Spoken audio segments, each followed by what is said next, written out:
दिल्ली सरकार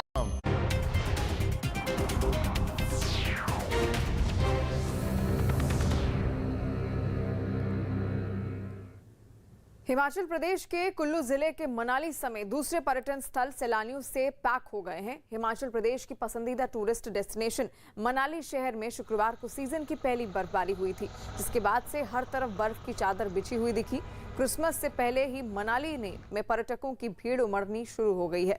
बर्फबारी शुरू होते ही सैलानी होटल से निकलकर माल रोड पर आ गए और आसमान से गिर रहे फाहों के बीच खूब मस्ती की।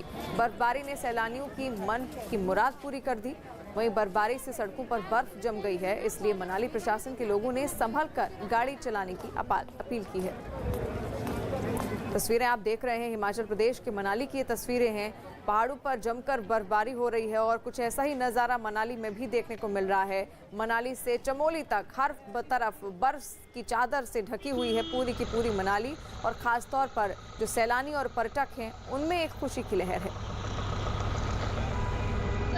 बर्फ़ जब गिर जाती है तो रास्ते बंद भी हो रहे हैं, और डे टाइम में अगर रास्ता थ्रू है तो रात के वक्त जो है आइसिंग भी हो रही है। तो हम जो भी हमें जो बेस्ट पॉसिबल लगता है हम उस हिसाब से निर्णय ले रही हैं। स्पॉट पर ही जाकर हम डिसाइड करते हैं क्या करना है क्या नहीं करना है। बट इसमें लोकल लोगों का मैं धन्यवाद करता हूँ कि वो जो है जो बेस्ट पॉसिबल मेजर्स होते हैं उनको अडॉप्ट कर रही है।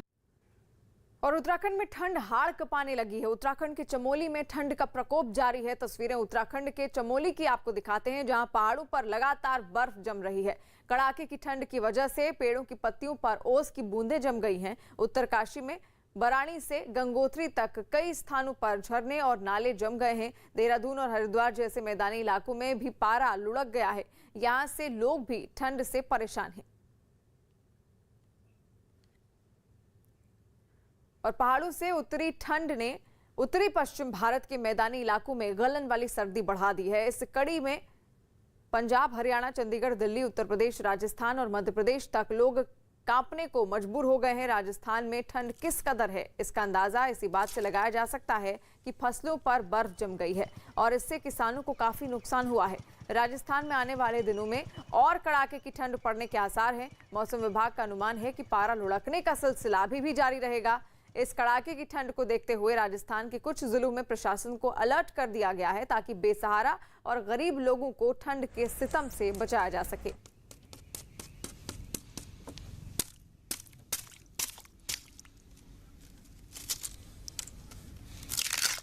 और वहीं फतेहपुर में खेतों में फसलों पर बर्फ की चादर जमी। राजस्थान में सर्दी के कहर से बर्तनों से लेकर नलों में भी बर्फ अब जम गई है।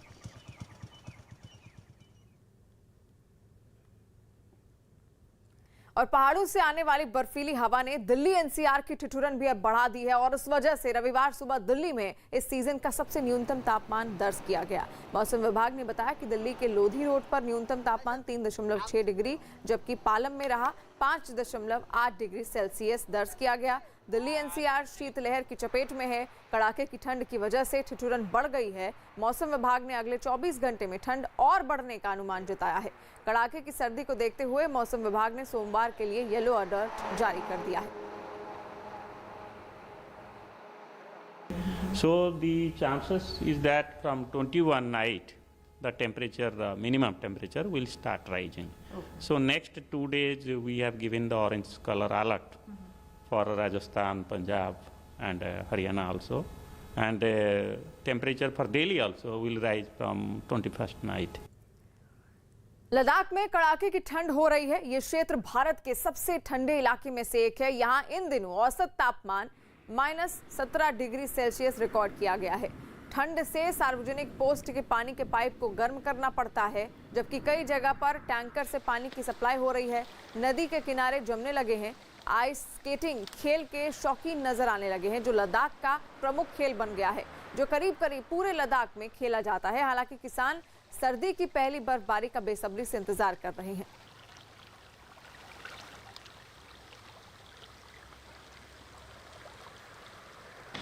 बर्फ गिरेगा तो यहाँ -28 से 32 तक चला जाता है। उस सूरत में हमारे यहाँ लोगों के लिए केरोसिन ऑयल का बंदोबस्त इतना नहीं है जो पहले होता था। आजकल यहाँ पर ठंड बहुत बढ़ गई है। अभी -15 है, तो कल 2 दिन पहले -21 तक भी टेम्परेचर गया था। अभी कहते हैं कि 21 दिसंबर के बाद ज़्यादा ठंड होगा। और उत्तर प्रदेश में मथुरा के मंदिरों में देवी देवताओं की मूर्तियों को ठंड से बचाने के लिए पुजारियों ने उन्हें गर्म कपड़े पहना दिए। पहाड़ी इलाकों में हो रही बर्फबारी की वजह से राज्य के कई जिले शीतलहर की चपेट में आ गए, जिसके बाद मंदिरों में भी देवी देवताओं को ठंड से बचाने की तैयारियां शुरू हो गई। राधा वल्लभ मंदिर में पुजारियों ने कृष्ण की मूर्ति के सामने अंगीठी की भी व्यवस्था कर दी ताकि ठिठुरन पैदा करने वाली ठंड से उन्हें बचाया जा सके। रजाई आता है, गद्दा आते हैं, साग सौंठ है, कौलसा की सिगड़ी आती है, लकड़ी जलती है। राधा राम रमण मंदिर में भी कुछ इसी तरह का नजारा देखने को मिला। वहां भी कृष्ण को ठंड से बचाने के लिए उन्हीं कपड़ों का सहारा लिया गया। साथ ही भोग में मेवे को शामिल किया गया। मंदिर में पुजारियों ने तुलसी से लेकर दूसरे देवी देवताओं की मूर्तियों को कपकपाने वाली ठंड से बचाने के लिए गर्म कपड़े पहना दिए। मंदिरों में मूर्तियों को गर्म कपड़ों से सजा देखकर श्रद्धालुओं ने भी अपने घर में मौजूद मूर्तियों को गर्म कपड़े पहना दिए। पहाड़ों पर हुई बर्फबारी का असर मैदानी इलाकों में दिखने लगा है और राजस्थान के 5 जिलों में तो पारा लुढ़क कर माइनस में चला गया, जिससे लोगों की परेशानी बढ़ गई।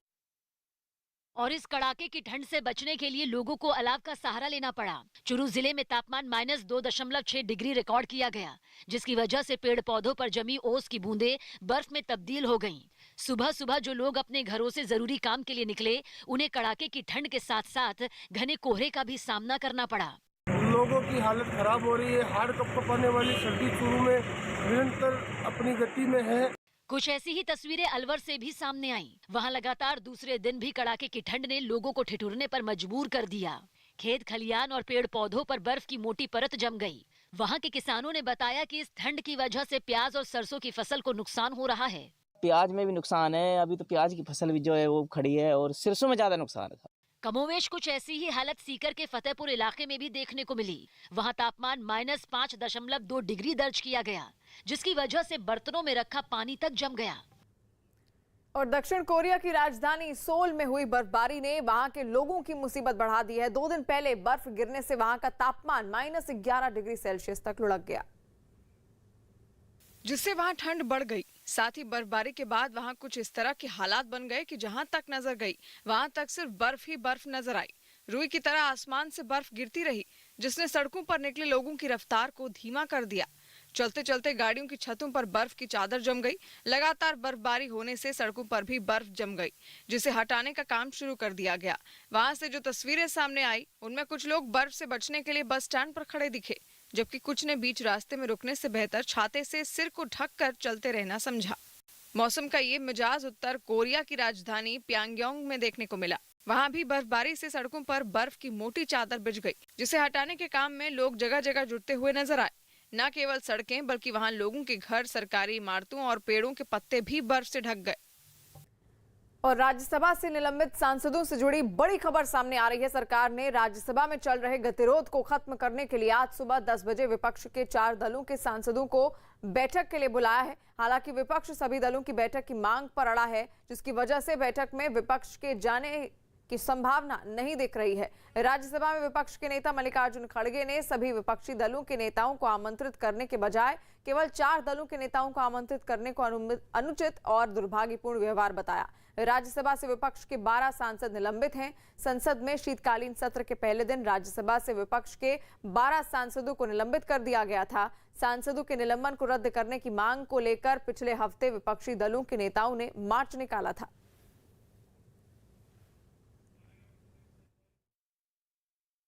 योगी आदित्यनाथ ने असदुद्दीन ओवैसी पर हमला बोला। यूपी चुनाव की सरगर्मी के बीच नेताओं में जुबानी जंग भी तेज हो गई। न्यूज 18 से बातचीत में मुख्यमंत्री योगी आदित्यनाथ ने AIMIM नेता असदुद्दीन ओवैसी को प्रदेश का माहौल ना बिगाड़ने की नसीहत दी। वे जो कुछ भी बोल दे रहे हैं और दंगा करवाने की फिराक में कभी CAA के समर्थन में बोलते हैं, कभी पेशेवर माफिया और अपराधियों को संरक्षण देने की बात करते हैं, तो ये चीजें नहीं हो सकती हैं। सीएम योगी आदित्यनाथ के इस हमले का जवाब देने में ओवैसी ने भी देर नहीं लगाई। उत्तर प्रदेश का माहौल 22 लोगों को CAA के एहतजाज में गोली मार दी गई, माहौल उस वक्त खराब किया गया। गृह मंत्री अमित शाह महाराष्ट्र दौरे के दूसरे दिन पुणे पहुंचे, जहां उन्होंने गणेश मंदिर में पूजा की। इसके अलावा उन्होंने एनडीआरएफ के बड़ा खाना समारोह में भी शिरकत की। मध्य प्रदेश के सतना में पुलिस ने करोड़ों की जमीन पर अवैध कब्जा करने के आरोप में 15 लोगों को गिरफ्तार कर लिया। बताया गया कि इन लोगों ने पुलिस वकील और एसडीएम बनकर अवैध तरीके से जमीन को खाली करवा लिया। पुलिस द्वारा कार्रवाई की गई है, उनको हिरासत में लिया गया है और उनके खिलाफ कार्रवाई की जा रही है। यूपी के आगरा में पुलिस ने अलग अलग इलाकों में छापेमारी कर 27 लोगों को धर दबोचा। आरोप है कि ये लोग सट्टे और नशे के कारोबार में शामिल हैं। ये अभियान एक छेड़ा गया है, तो इसमें कोई बचेगा भी नहीं और बड़ी कार्रवाई की जाएगी। मुंबई के पास महाराष्ट्र के थाने में पुलिस ने गांजा तस्करी के आरोप में एक आदमी को गिरफ्तार किया। पुलिस ने बताया कि आरोपी ने एक मकान में 75 किलो गांजा छिपा कर रखा था, जिसे बरामद कर लिया गया। मुख्यमंत्री अरविंद केजरीवाल ने दिल्ली के तालकटोरा स्टेडियम में हुए विश्व कायस्थ महासम्मेलन में हिस्सा लिया। इस दौरान उन्होंने दिल्ली सरकार की उपलब्धियां गिनवाई। दिल्ली के अंदर हमने सबका इलाज फ्री कर दिया है। बड़ी से बड़ी बीमारी हो, 70 लाख रुपए भी अगर लगेंगे ऑपरेशन के, तो दिल्ली का कोई भी नागरिक हो उसको चिंता करने की जरूरत नहीं है। बिहार के गोपालगंज से दिल दिला देने वाली कुछ तस्वीरें सामने आई। वहां पर छेड़खानी का विरोध करने पर आरोपी ने 8वीं क्लास में पढ़ने वाली एक छात्रा पर चाकू से हमला कर दिया। बताया गया कि छेड़खानी की शिकायत टीचर से करने से नाराज आरोपी ने स्कूल की छुट्टी होने के बाद घर लौट रही छात्रा को बीच रास्ते में रोक लिया, जिसकी तस्वीरें वहां लगे सीसीटीवी कैमरे में कैद हो गई, जिसमें अपनी सहेलियों के साथ जा रही छात्रा पर आरोपी चाकू से ताबड़तोड़ हमले करता हुआ दिखा। जो फुटेज सामने आई उसमें वो लड़की अपनी 2 सहेलियों के साथ सामने से आती दिखी, जिस पर अपने कुछ दोस्तों के साथ खड़े आरोपी ने चाकू से कई वार किए। हमला होता देख उस लड़की की दोनों सहेलियां वहां से भाग गईं और आरोपी के एक दोस्त ने उसे ऐसा करने से रोकने की कोशिश की, लेकिन उस लड़के ने उसकी एक नहीं सुनी। इतने में उस लड़की के परिवार वाले वहां पहुंच गए, जिन्होंने कुछ लोगों की मदद से आरोपी को रोका। कहाँ पे चाकू मारा वो अच्छा, स्कूल से आप पढ़ के आ रही थी? इस हमले में छात्रा बुरी तरह जख्मी हो गई, जिसे एम्बुलेंस की मदद से इलाज के लिए अस्पताल ले जाया गया। बाद में छात्रा के घर वालों ने इस मामले की शिकायत पुलिस में की, जिसके बाद आरोपी की तलाश तेज कर दी गई। पंजाब के अमृतसर के बाद कपूरथला में भी बेअदबी की कोशिश का मामला सामने आया। वहां निजामपुर गांव के गुरुद्वारे के लोगों ने बेअदबी के आरोप में एक लड़के को पकड़ा और उसकी डंडे से जमकर पिटाई की, जिसका एक वीडियो भी सामने आया, जिसमें देखा कि आरोपी से पूछताछ करते हुए एक आदमी ने उसकी जमकर खबर ली। आरोपी चीखता रहा, चिल्लाता रहा, लेकिन उस शख्स ने पिटाई बंद नहीं की और अगले ही पल इस वीडियो में कुछ और लोग भी दिखाई दिए, जिनमें एक शख्स ने बताया कि आरोपी सुबह 4 बजे गुरुद्वारे में दाखिल हुआ और आरोप है कि उसने निशान साहिब से छेड़छाड़ की कोशिश की। जो अपने आप ਨੂੰ ਦਿੱਲੀ ਤੋਂ ਭੇਜਿਆ ਦੱਸ ਰਿਹਾ ਹੈ ਵੀ ਮੈਨੂੰ ਪੈਸੇ ਦੇ ਕੇ ਬੇਅਦਬੀ ਕਰਨ ਵਾਸਤੇ ਭੇਜਿਆ। इस बात की जानकारी गुरुद्वारे के लोगों ने पुलिस को दी, जिसने मौके पर पहुंचकर मामले की जांच शुरू कर दी। ਪਹਿਲਾਂ ਸੋਸ਼ਲ ਮੀਡੀਆ ਵੀ ਸਾਰਾ ਐਨਾਲਾਈਜ਼ ਹੋ ਰਿਹਾ, ਉਹ ਕਰਨ ਤੋਂ ਬਾਅਦ ਜਿਹੜੇ ਬੰਦੇ ਸ਼ਨਾਖਤ ਹੁੰਦੇ ਉਹਨਾਂ ਦੇ ਮੁਤਾਬਕ ਉਹਨਾਂ ਤੇ ਕਾਰਵਾਈ ਕੀਤੀ। बेअदबी की कोशिश की 2 घटनाएं सामने आते ही राज्य सरकार ने इसे गंभीरता से लिया और अधिकारियों के साथ बैठक कर ऐसी घटनाओं को रोकने के लिए जरूरी कदम उठाने के निर्देश दिए। राजस्थान के चूरू जिले से डरा देने वाला एक वीडियो सामने आया। वहां पुरानी रंजिश को लेकर 2 गुटों के बीच में खूनी झड़प हो गई, जिससे पूरे इलाके में चीख पुकार मच गई और लोग खुद को बचाने के लिए इधर उधर भागने लगे। बताया गया कि 20 से 30 लोग हथियारों से लैस होकर बकरा मंडी इलाके में पहुंचे और दूसरे गुट के लोगों पर हमला बोल दिया। देखते ही देखते दोनों पक्षों के लोगों में इस कदर लाठियां और सरिया चली कि इलाके की एक गली किसी जंग के मैदान की तरह नजर आने लगी।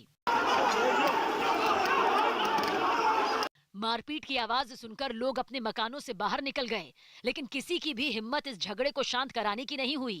कोई फावड़े से दूसरे पक्ष पर हमला करता दिखा तो कोई पथराव करता नजर आया।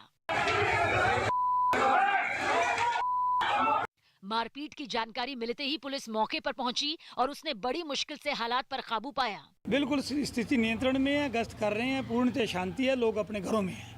इस खूनी झड़प में 6 लोग जख्मी हो गए, जिन्हें इलाज के लिए फौरन सरकारी अस्पताल में भर्ती कराया गया।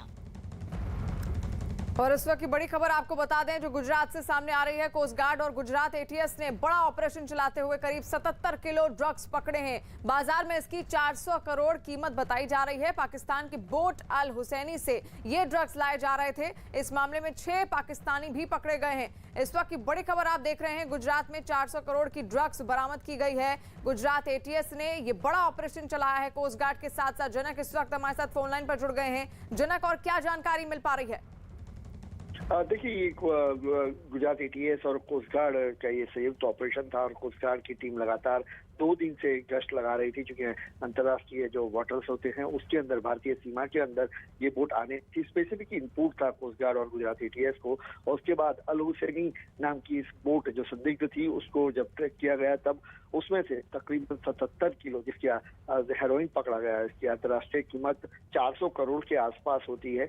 उस बोट में 6 जो मछुआरे थे जो बाकायदा उस ड्रग्स को लेकर आए थे उनको पकड़ा है और अभी चखो लाया जा रहा है। जी, तो इस वक्त की बड़ी खबर आपको बता दें गुजरात से सामने आ रही है। 400 करोड़ की ये ड्रग्स है जो बरामद की गई है। गुजरात एटीएस और कोस्ट गार्ड ने ये बड़ा ऑपरेशन चलाते हुए करीब 77 किलो ड्रग्स बरामद की है।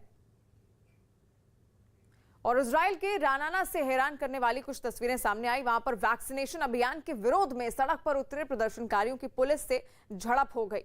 इस कोरोना के नए वेरिएंट ओमिक्रॉन के सामने आने के बाद वहां की सरकार ने ऐलान किया कि उन्हीं लोगों को ग्रीन पास दिया जाएगा जिनका वैक्सीनेशन पूरा हो चुका है। ग्रीन पास लोगों को सामाजिक कार्यक्रमों और सार्वजनिक जगहों पर जाने की इजाजत देता है, जो उसी को दिया जा रहा है जो कोरोना का टीका लगवा चुका है। इसी के विरोध में बड़ी संख्या में लोग सड़कों पर उतर आए, जिन्हें आगे बढ़ने से रोकने के लिए पुलिस को उन पर पानी की बौछार करनी पड़ी। इससे भी जब लोग काबू में नहीं आए तो पुलिस ने उन्हें हिरासत में लेना शुरू कर दिया। पुलिस वाले जबरन प्रदर्शनकारियों को अपनी गाड़ी में बिठाने लगे। सड़क पर उतरी महिलाओं को भी इसी तरह हिरासत में लिया गया। इससे पहले कोरोना वैक्सीनेशन को जरूरी किए जाने के विरोध में लोगों ने शहर के कई हिस्सों में हाथों में प्लेकार्ड लेकर मार्च निकाला। इन प्लेकार्ड के जरिए उन्होंने अपनी बात सरकार तक पहुंचाने की कोशिश की। दक्षिण अमेरिकी देश मेक्सिको में करीब 1 हफ्ते पहले ही क्रिसमस का जश्न शुरू हो गया। वहां कोरोना की वजह से पिछले 2 साल से क्रिसमस को साधारण तरीके से ही मनाया जा रहा था। लेकिन हालात सुधरने के बाद वहां क्रिसमस की रौनक भी लौट आई। राजधानी मेक्सिको सिटी के सबसे बड़े चौराहे पर मेला भी सज गया। 2 साल बाद जश्न मनाने का मौका मिला तो लोग भी नहीं चूके। वहां बड़ी तादाद में लोग मेले में पहुंचकर मस्ती करते नजर आए। इस दौरान वहां कई तरह के झूले लगाए गए थे, जिनमें बच्चे तो बच्चे, बड़े बुजुर्गों ने भी सवारी की। महीनों की पाबंदियां झेलने के बाद बाहर निकले लोग बेहद खुश नजर आए। हालांकि इस दौरान पूरी सावधानी भी देखने को मिली। खतरे को देखते हुए ज्यादातर लोगों ने कोरोना नियमों का पालन किया, जो मास्क लगाए नजर आए। वहां क्रिसमस के मौके पर जश्न की पुरानी परंपरा है, जो 16 दिसंबर से शुरू होकर क्रिसमस की रात तक चलती है। आज की ताजा खबर में रुकेंगे कुछ पलों के लिए। कुछ और जरूरी खबरों के साथ फौरन हाजिर होते हैं।